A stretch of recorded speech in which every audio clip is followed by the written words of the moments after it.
All right, everybody, welcome back to another episode of the Gridiron Uncensored podcast. We're done with all of our team previews. We've gone through every conference in the Power Four. We've done, our top teams of the Group of Five. Well, tonight we're leading off with the Group of Five and who we think is going to represent the Group of Five in the college football playoff. Remember, this is the first year with the expanded playoff, 12 teams. It's a 5-7 model. If you're not familiar, you've got 5 auto bids. The rest are, filling in from the ranks. Notre Dame cannot get one of the first 4 bids because they're not in conference. The top ranking Group of 5 team will get the, probably the 12th slot somewhere in there, but just depends on really how good they do. But they will get an auto bid. So we're gonna talk about them first and get into our predictions here. And these are, what we've been thinking about. We've been talking about it all year. It's time to do it. So, boys, let's go ahead and start off with the Group of 5. We're going down the list: contenders, pretenders, dark horse candidates, somebody that can maybe sneak in there, and then who is our final favorite to make the playoffs. So let's start off, boys. Contenders. I'm curious to see what you guys think. I'm sure we all know. I'm going to go ahead and just throw out a team. Texas State for me. That's one that their schedule lays out super nice. They've got McLeod at quarterback, talent across the board.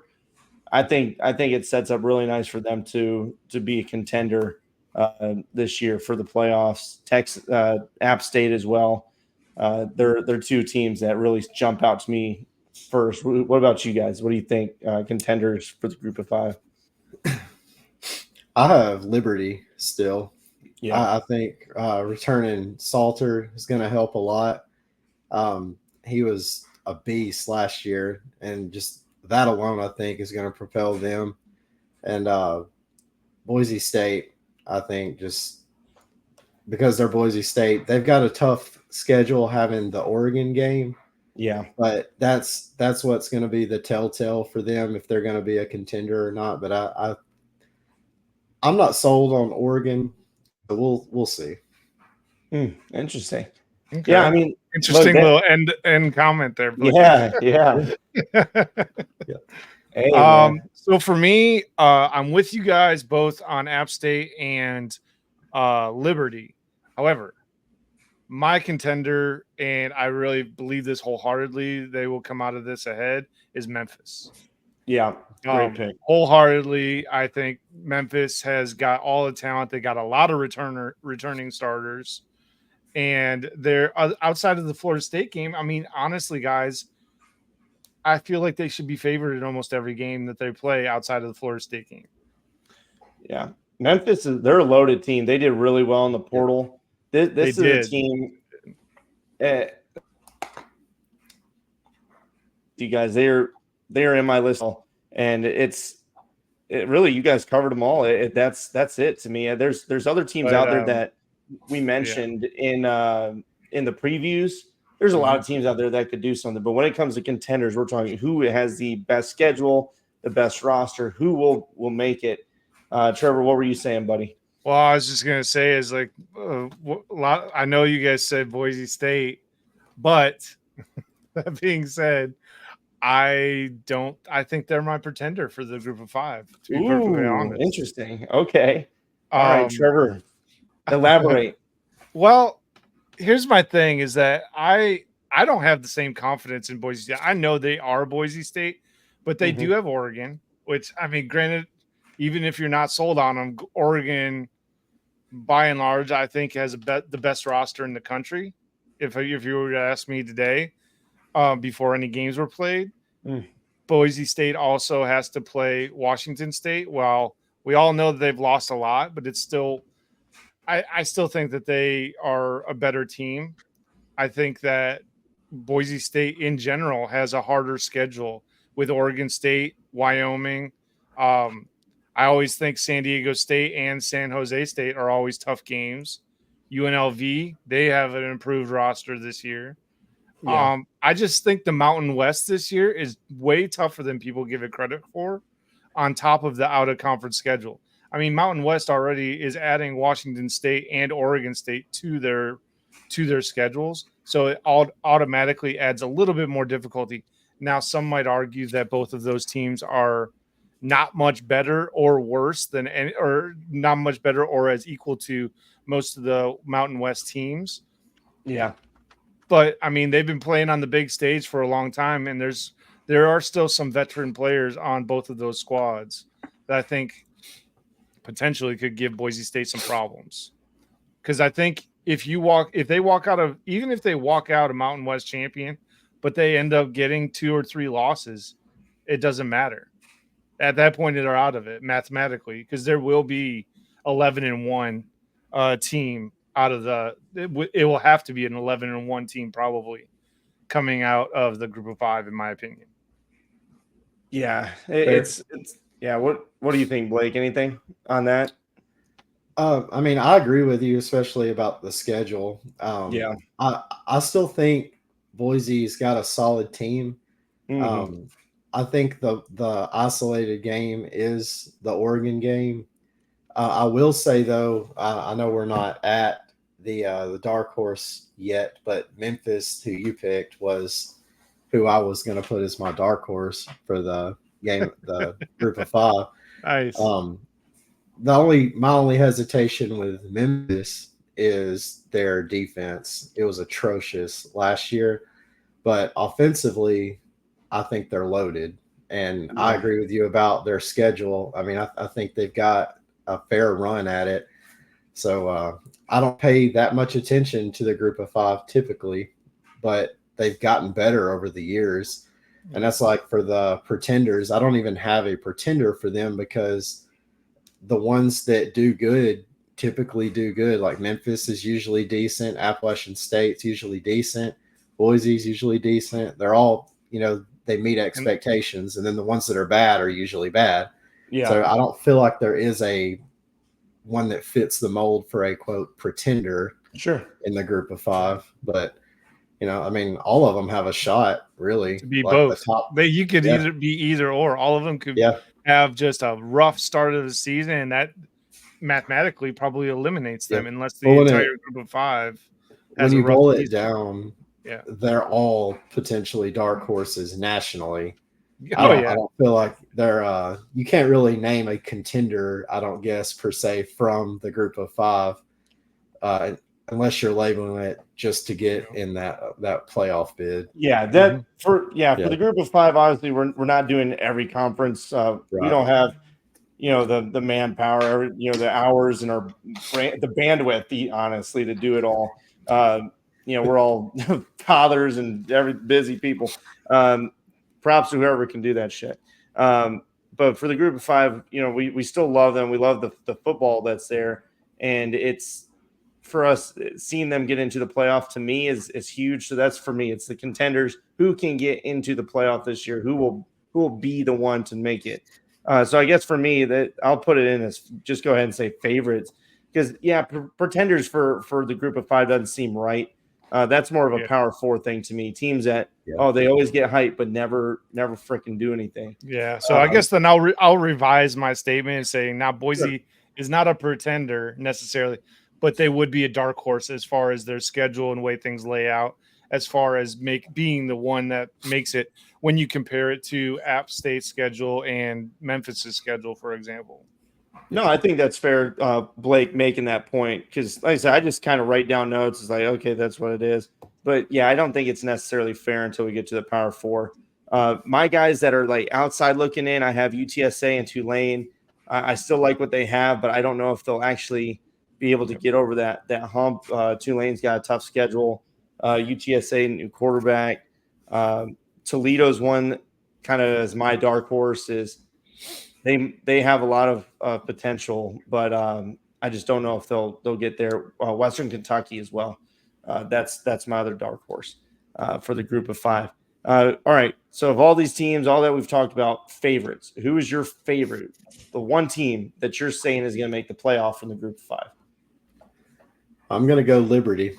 Liberty. That's a good pick. I mean, they've got a lot of talent. I like their coach too.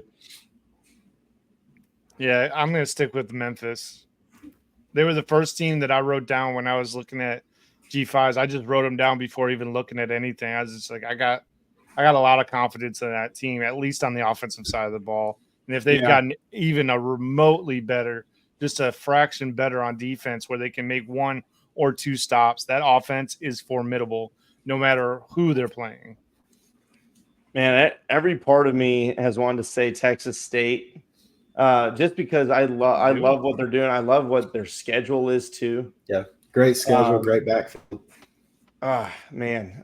So part of me wants to lean that, but I've been leaning Memphis myself, or Liberty, and I think I'm gonna have to go with Texas State. I'm riding with them, baby. I'm pulling it. I'm sticking with it. I've been calling it. Let's go, Texas State. You're going to the playoffs this year, baby. Make San Marcos proud. All right. Oh shit. Love the group of 5. I'm really excited about them being in. So it's kind of a spliced episode. We're doing group of 5, right now, and then we're also doing ACC in this episode. Let's go ahead, gentlemen, and jump into the ACC. Let's talk now. Now we can talk some pretenders here, because I think there's a couple. I know Trevor might have one that's going to piss some people off. And then let's just go ahead. Let's talk your contenders and first, boys. Go ahead. Trevor, you want to go first? Contenders? Yeah, sure. I'll go. Look, it's no secret, and the way their schedule kind of lays out for this season, I think it's potentially a no-brainer to make them the contender of the ACC, and that's going to be Clemson. As much as I really don't want to pick them as the contender, it's just they usually reload very, very well. They did not have a performance that they wanted last year, so I would imagine that they have a proverbial chip on their shoulder, as they say, for this season. And I think that it's going to end up being that it'll be Clemson and then insert name here for that. But I think they are my contender. I have a couple other ones that actually were in my contender slot, and I've moved them down to the dark horse and or pretender slot. All right, Blake, what about you? What are your contenders? I've got 2 that I really like. Clemson being one of them. Trevor, I agree with what you said about them, but I'm going to go a different direction. And this is the one, I'll just say it now, that I think will likely win the ACC, and I do believe it will be Florida State. They're loaded with talent. They got great talent coming in the transfer portal. They do have a little bit of a tough schedule. There's several games that I think could trip them up potentially. Miami on the road and Notre Dame on the road. Memphis. But they it'd be hilarious. It'd be hilarious. But I think there's too much talent there, and I think they're going to be pissed because of last season. I feel like this is just going to be like a watch this kind of year for them. Mike Norvell's going to have them rolling.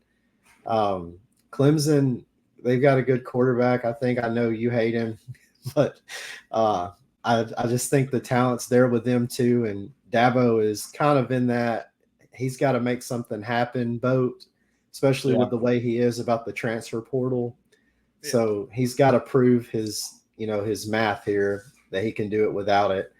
So it's more of like I have to do this versus will he do it with them? Yeah. Clemson, Florida State. All right. Yeah, I didn't pick 2 for the contender thing, but yeah, I do hear you. I hear you that Florida State definitely has a lot of talent. I definitely have a lot of talent, but I still just going to stick with my sole contender as Clemson. So I've got 3. When it breaks down, like these are 3 teams that are have the ability to do it. Because like you said, Florida State's schedule is tough. Clemson's got a solid schedule. They've got some work to do. They have to win. NC State, Florida State. They've got some tough ones too. But I'm liking NC State. I'm liking Clemson and Florida State as my contenders. Those are the main 3 to me that will battle it out. And I bring in NC State too, simply because their schedule. I like the team. I love Grayson McCall. Really good at running back. I think they're going to be a very dangerous team, but that schedule shakes out so nicely. Even if you lose to Tennessee in week 2, that's an out of conference game. So you could go in and you could even lose to Clemson, in week 4, and you could run the table, and have only one loss in the conference and maybe even play again for the conference championship, maybe in a rematch against Clemson. So that's kind of where I'm thinking at those 3 for my contenders. I'm sure people can kind of, shake it down what our pretenders might be then, boys. I want to hear your pretenders because mine will probably piss some people off, but let's see what you guys got. I know mine's gonna piss somebody off. A fact, like it's a fact. It's not even close. It's a fact. It's gonna happen. So here's what I got. I have this team losing to 1, 2. I have this team dropping 3 games this season. And I'll tell you the 3 games, and it'll probably be a shock. I think that they will lose to California. I think they will lose to Clemson, and I think they will lose to Miami. And the team I'm referring to is Florida State. And I think that they are going to end up being a very overly hyped team coming into the season, but I think they will end up falling short. I think they will lose in Hard Rock Stadium to Miami, which would be, and I'm not even mentioning the fact that they go into Notre Dame as well towards the end of the season. Oh yeah, by the way, Florida, they also have to play Florida at the last game of the season. So look, their schedule actually, I mean, don't get me wrong, it does line up where they have like at least a game where you can kind of catch your breath, but don't sleep on the teams. Because I think SMU could catch them before the Clemson game, before Clemson. Yeah. While they're traveling out to Dallas, I mean, it's the game before Clemson. Duke, that's not a problem. But I mean, but they have 4 potential games. Cal is one that I get granted is a little far-fetched. I just really am a fan of what Cal has done in the offseason. So I really think that they're going to surprise a lot of people in the ACC. And Memphis is a dangerous team. And if they don't take them seriously going into ACC play that following week, then it's that could potentially be a problem as well. That's my reasoning. I'm not saying they're a bad team. I actually think they're a really good team. I just think their schedule does not give them too many breaks. Yeah, I can see that. Blake, what do you think, man? I've got Miami as my pretender. I mean, Mario Cristobal, I can't put any faith in that man after the Georgia Tech game last year. And I mean, not just that game. There were several games. Just some of the play calling and the decision making that he has. Yeah. He's got Cam Ward coming in, and we said all year last year if Cam Ward had an offensive line, well, he should have that here. I mean, Miami, they're kind of like Florida State in a way. They're loaded with talent. The roster is there. I just don't trust Mario Cristobal, and I feel like he's like Texas A&M Junior over here. He's just gonna run them into the ground. The king of shoulda, coulda, wouldas. Yeah, Blake, I've got Miami as well, and it's tough because they do have a really good roster. I love the running backs they brought in, the Cam Ward coming in. I don't trust coaching in the biggest moments, and you've got Virginia Tech and Cal back to back. You have a strong USF team coming in, Florida to start the season, Louisville, Florida State. I don't know how this season's going to shake out for them. And then you end with maybe a pretty solid Syracuse team too that we've mentioned. So yeah, I've got Miami, not because that we hate them, they suck. No, it's just I don't trust the coaching in the biggest moments, and the schedule is kind of tough, man. So that's why I've got them there. Boys, what do you think? Dark horses? Who you got? Sure, we're probably all kind of in the same realm in my mind. Well, we're going to see here because I've got 3. Yeah, I've got 3 as well. I have 3 as well. Oh, well, all right. Here we go. Let's see. Let's compare and contrast. Let's go. So I'll just name the 3 real quick. I'm just going to off the top. I've got Cal, NC State, and Miami as my dark horses. Okay. So Cal, I just like them. They have a ridiculously hard schedule. and there's a lot of travel. but I don't know, man. I just got this feeling about Cal, and I can't shake it. I said it. I don't know, when we were doing the ACC at the beginning of the season. I don't know. Something about Cal has got me pumped up for their season in them first year in the ACC. NC State, you guys kind of already covered. You already kind of covered what the ACC or NC State's about, and their schedule actually lines up really nice for them.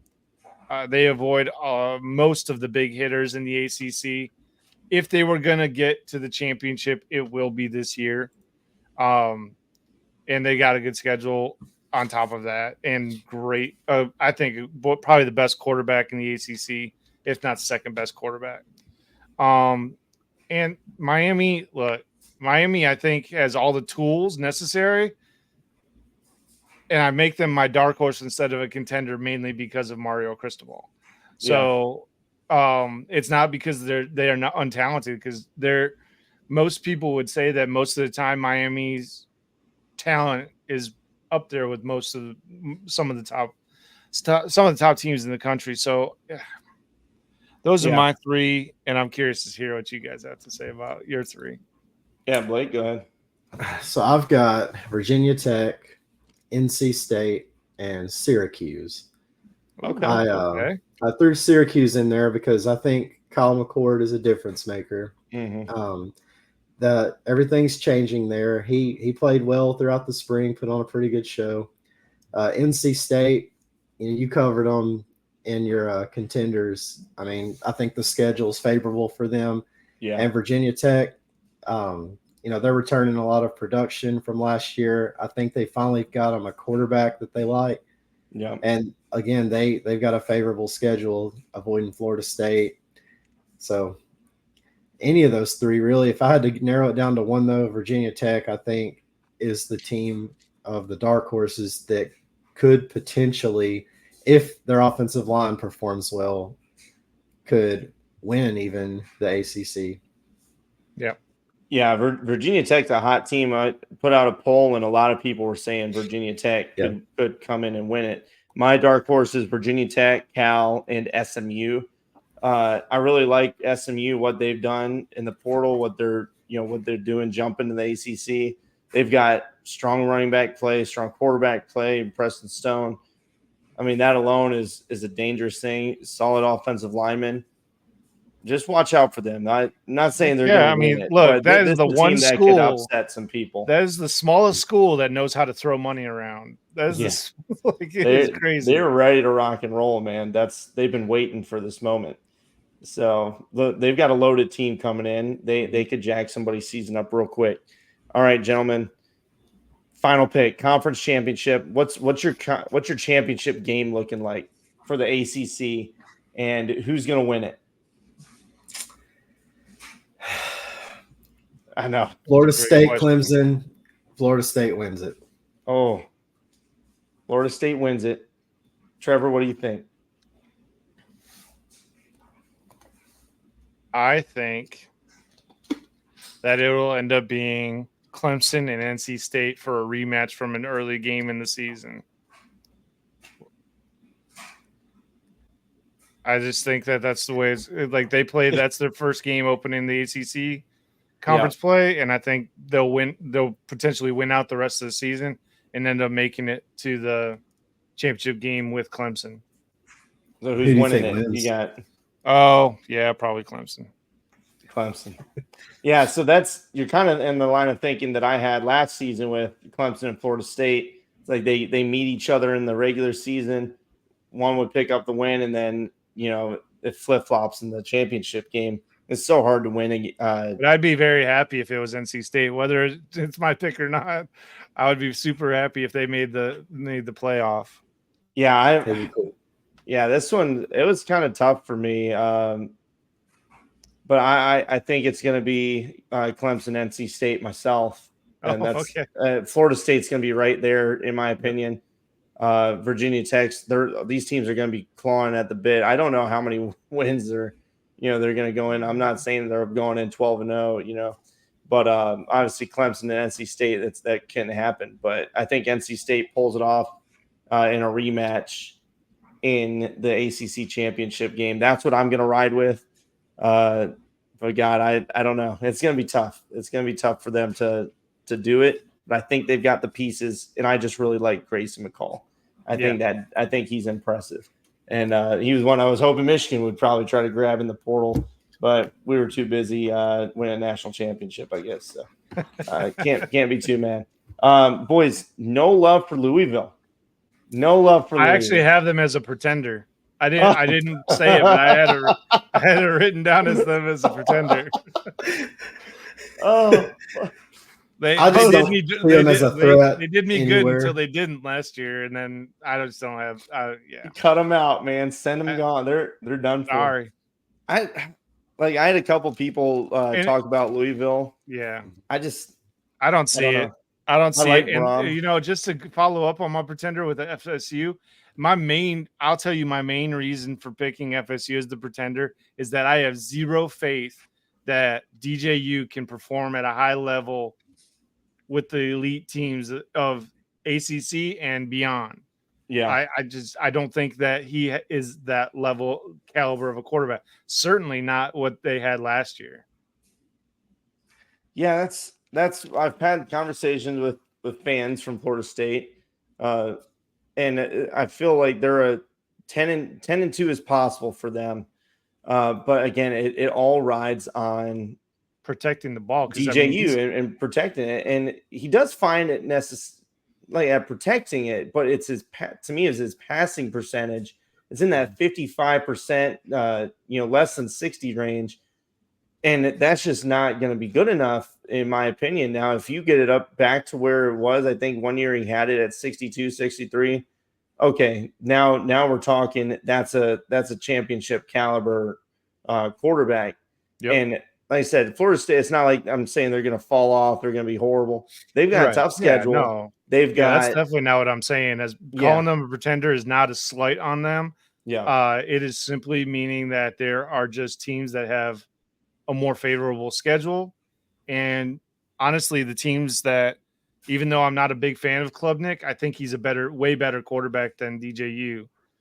I know what I said last year, and that might have been pandering a bit.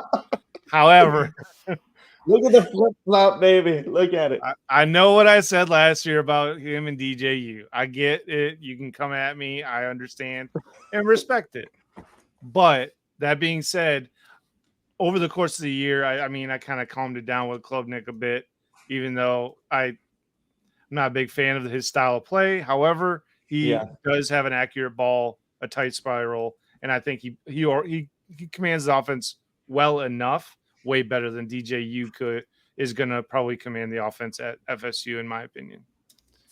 Yeah, I'm really curious to see how this Clemson team works it. I know week 1 versus Georgia is brutal. You got a strong game against App State, but once you get in the conference, none of those 2 games don't matter. Even if you drop them, if you drop both of them, you're screwed. You're done for, in my opinion. But hell, maybe that Tyler from Spartanburg will call back and get that fire lit back up under Dabo. But I think he's got so much to prove this year, and he's got a strong team. Moffat running back's nasty. I think they're going to have the stronger team this year to get into that slot. But playoff, last thing I asked on Twitter, how many teams do you think the ACC can make in the playoff? And most of the answers were 1. And I was a little bit surprised at that. I think 2 could be possible, but it's going to be tight. Honestly, that's going to hinge on the other conferences on how Big badly 12, they beat each other up. Yeah. Because there's a significant possibility that the Big 12 puts in more than the ACC, even though not saying that the ACC has worse teams. I just think that the ACC has slightly more parity, but then there's an argument to be made for the Big 12 having just as much, if not more, parity between the teams. So it'll be interesting to see how the season plays out. I'm serious. I'm curious. I'm very curious on that. Yeah, I think it'll be a fun season. Blake, any last thoughts on that, or just on the ACC in general? I think they can get 2 teams in. I really do. Yeah.